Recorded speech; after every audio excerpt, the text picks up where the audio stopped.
UNICEF, kritika të forta ndaj sistemit të birësimit në Shqipëri.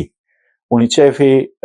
kritikon Shqipërinë, mos i bani fëmijët peng të institucioneve, sistemi i birësimit fëmijëve në Shqipëri vazhdon të rreqë kritika nga organizata ndërkombëtare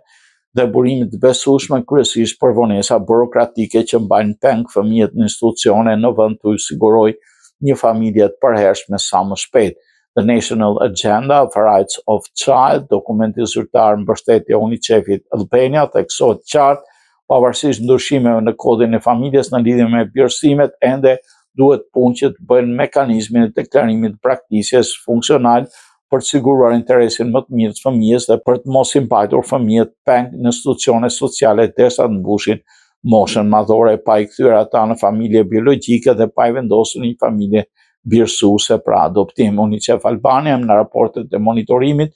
theksoi nevojën për kalim të shpejtë në kujdesin institucional, në kujdesin familjar, foster care dhe birësim në Shqipëri. Raporti ka bërë jehona ndërkombëtare pasi auditimi i kontrollit të shtetit në vitin 2024, cituar gjërësisht në 2025 zbuloi mangësi serioze në birësim në kriteret e moshës, stabilitetin ekonomik dhe marrëdhëniet paqarta familjare.